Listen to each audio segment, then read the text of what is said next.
আজকে আমাদের মেঘালয় ভ্রমণের দ্বিতীয় দিন। আজকে আমরা দেখব জোয়াইয়ের আশেপাশে বিখ্যাত কিছু ফলস, কাংনাসুরি ফলস, ভিফি ফলস ও অন্যান্য ফলস। চলুন তারে দেরি না করে শুরু করা যাক। 7:30 আমরা রওনা দিচ্ছি আজকে। সকাল সকাল বেরিয়ে পড়লাম জোয়াইয়ের উদ্দেশ্যে। শিলংয়ের বিখ্যাত জ্যাম পেছনে ফেলে ধরলাম NH6।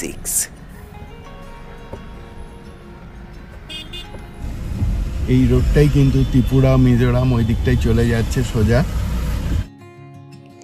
এই সেই বিখ্যাত কলেজ যেখান থেকে উৎপল দত্ত, ভিক্টর ব্যানার্জির মতো ব্যক্তিত্বরা শিক্ষার্জন করেছিলেন।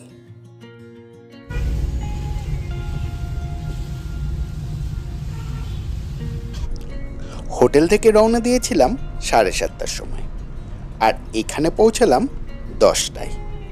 আমাদের 2.5 ঘন্টা লেগে গেল তিস্রি জলপ্রপাতে পৌঁছাতে। আজকে আমাদের ফার্স্ট ডেস্টিনেশন তিস্রি ফলস। আমরা চলে এসেছি, একটু জাস্ট ট্রেকিং করে নামতে হবে। গাড়িটা এখানে পার্ক করেছে, এবারে আমরা যাচ্ছি নিচের দিকে। চলুন যাওয়া যাক।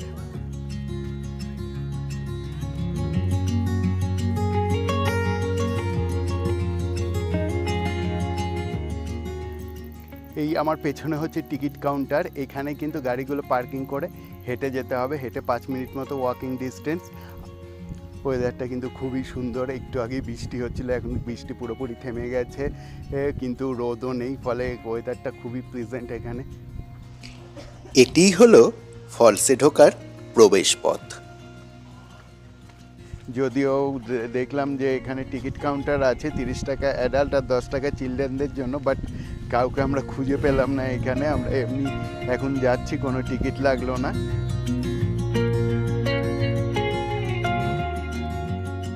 এই ব্রিজটা ক্রস করে গেলেই ফলসটা দেখা যাবে। আমাদের ওই দিকটাই যেতে হবে, ওখান থেকে মেন দেখা যাবে।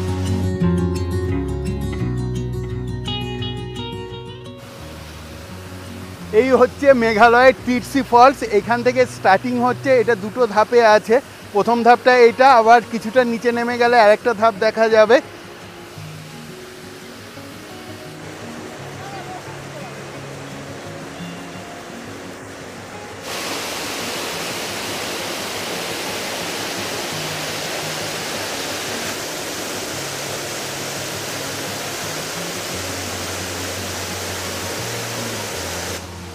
চলে এসেছি তিস্রি ফলস, মানে অপূর্ব সুন্দর জায়গাটা। এখানে একটা ভিউ পয়েন্ট আছে, দেখাচ্ছি। এই ভিউ পয়েন্টটা এখান থেকে আপনি দেখতে পাবেন, নিচেও নামা যাবে। আর উল্টো দিকে যে জায়গাটা দেখাচ্ছে অসম সুন্দর, মানে কি বলবো। এখানে ধাপে ধাপে মানে চাষ করা হচ্ছে। এই জায়গাটা না আসলে বোঝানো যাবে না, এতটাই সুন্দর এই জায়গাটা, এই ফলসটা। আর এখন ভরা বর্ষা, এই বর্ষায় এর রূপই আলাদা। দেখতে পাচ্ছেন কি দুর্ধর্ষ গতিতে নেমে আসছে এই ঝর্ণা। যতদূর চোখ যায় ততদূর শুধু সবুজ আর সবুজ, এক পার্থিব সৌন্দর্য বিরাজ করছে এখানে। দেখুন আমার পেছনের জায়গাটা অপূর্ব সুন্দর, ধাপে ধাপে চাষ করা হয়েছে। যেরকম আমরা সিনারির পাতায় দেখে থাকি, ঠিক সেই রকমই, মানে একদম ছবির মতো লাগছে। কি অপূর্ব সুন্দর। আর বর্ষায় এই রূপ আলাদা, সেই জন্যই এবারে আমার বর্ষাতে এখানে আসা। তিস্রি ছিলেন একজন সাহসী যোদ্ধা, যিনি বীরত্বের সাথে যুদ্ধ করে তার ভূমি রক্ষা করেছিলেন। সেখান থেকেই এই জলপ্রপাতের নামকরণ করা হয়েছে তিস্রি।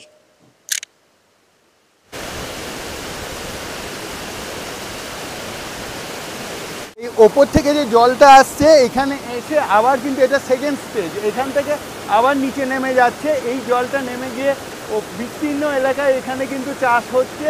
এই বর্ষায় ধান চাষ হচ্ছে। বেশ কিছুটা সময় এখানে অতিবাহিত করে বেরিয়ে পড়লাম পরের গন্তব্যের উদ্দেশ্যে। এইরকম রাস্তা ধরেই এগিয়ে যেতে হবে, পুরোটাই বাঁধানো রাস্তা। আর যেটা দেখছি দুদিকে কিন্তু চাষ হচ্ছে। এখানে যে ফলস থেকে যে জলটা আসছে সেটাকেই বাদ দিয়ে এখানে চাষের ব্যবস্থা করা হয়েছে।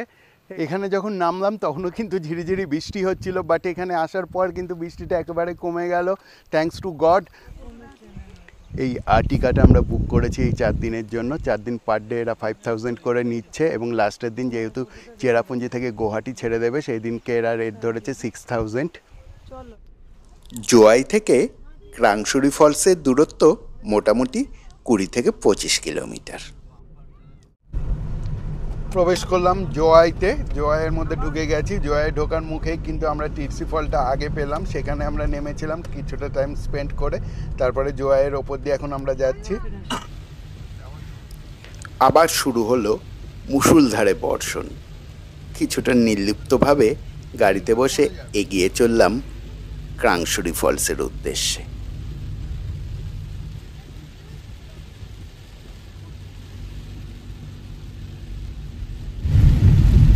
এখন কিন্তু মুষলধারে বৃষ্টি হচ্ছে, চারিদিকে মেঘে ঢাকা। সত্যি মেঘালয়ে আসা সার্থক, মেঘের দেশ মেঘালয়, পুরো মেঘে ঢাকা। এবার মেন রোড ছেড়ে এগিয়ে চললাম কাঁচা রাস্তা ধরে। ঘড়ির কাঁটায় প্রায় এখন 11:30। এই ঢোকার মুখে কিন্তু পিচের রাস্তা ছেড়ে এবারে আমরা পাহাড়ি রাস্তা ধরলাম, একেবারে এবড়ো খেবড়ো রাস্তা। ঢোকার মুখে এটি হলো পার্কিং এরিয়া, এখানেই আমাদের গাড়ি ছেড়ে দিতে হলো। সবে থামলো বৃষ্টিটা, আমরা পৌঁছালাম ক্রাংসুরি ফলসে যাওয়ার জন্য। এখান থেকে ট্রেক করে যেতে হবে। এই যে গাড়ি, এখানে গাড়ি পার্ক করে দিল, এখান থেকে আমাদের হেঁটে তারপরে ট্রেক করে নামতে হবে। হোটেল থেকে সকালে বেরিয়েছিলাম, তাই ব্রেকফাস্টটা এখানেই সেরে নিলাম। এখানে অনেকগুলো এরকম টাইপের মানে চায়ের স্টল আছে, এখানে চা ব্রেকফাস্ট করে নিতে পারেন। আমরা সেই সকালবেলায় বেরিয়েছি, ফলে এখান থেকে একটুখানি চা আর ব্রেকফাস্ট করে নেব। এখানে ম্যাগি বললো পার প্লেট 50 রুপিস আর টি 20, মিল্ক টি 20 রুপিস। এখানে এসে বৃষ্টি ভেজা দিনে সন্ধান পেলাম এক নতুন বন্ধুর। বৃষ্টির মধ্যে তাড়িয়ে তাড়িয়ে উপভোগ করতে লাগলাম নতুন বন্ধুর সান্নিধ্য আর গরম চা। এইরকম বৃষ্টি আর এই ওয়েদারে একটু চা না হলে চলে। একটা ছোট্ট টি ব্রেক হয়ে যাক, এরপরে আবার নামবো ক্রাংসুরি ফলসে। তার আগে এক কাপ চা। বৃষ্টি একটু ধরে আসায় এবার প্রস্তুত হলাম অভিযানের জন্য। বৃষ্টি একটু কমেছে, এই পাহাড়ি রাস্তার মধ্যে দিয়ে আমাদের ট্রেক করে যেতে হবে। বললো 15 মিনিটস ওদের টাইম অনুযায়ী, কিন্তু আমাদের তো মনে হচ্ছে না যে 15 মিনিটসে পৌঁছাতে পারবো। হাফ অ্যান আওয়ার লেগে যাবে যেই গতিতে আমরা হাঁটছি। এবং বৃষ্টি হওয়ায় একটু স্লিপারিও হয়ে আছে, ফলে সাবধানে নামতে হচ্ছে এখান দিয়ে। এইরকম বাঁধানো রাস্তা, সিঁড়ির ধাপ ধরে ধরেই আপনাকে নিচে নামতে হবে।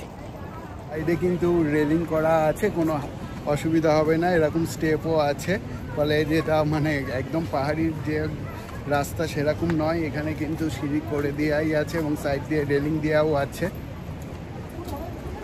সুবর্ণার অবস্থা কিন্তু খারাপ, এই রাস্তা দিয়ে ট্রেক করে যেতে হচ্ছে। মানে মোটামুটি দুটো ওষুধ অলরেডি খাওয়া হয়ে গেছে, জোর করেই নামছে। তবু আমি বললাম চলো, এখানে বারবার তো আসা হবে না।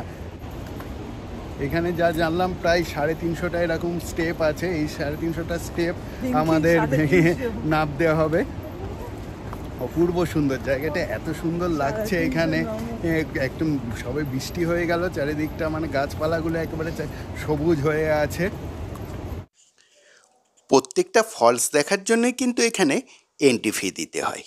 এখানেও অ্যাডাল্টদের জন্য 50 টাকা আর চাইল্ডদের জন্য 30 টাকা করে আমাদের এন্ট্রি ফি দিতে হয়েছিল।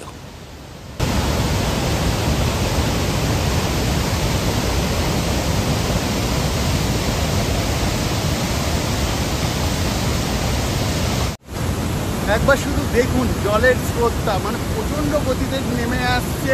এটাকে দেখে মনে হচ্ছে মিনি নায়গ্রা, এতটাই সুন্দর এই ফলসটা। এখানে দাঁড়িয়েই কিন্তু ঘন্টার পর ঘন্টা টাইম কেটে যাবে এই দৃশ্য দেখে। পশ্চিম জয়ন্তিয়া পাহাড়ে অবস্থিত এই ফলসটি আমলারেম জেলার কাছে অবস্থিত।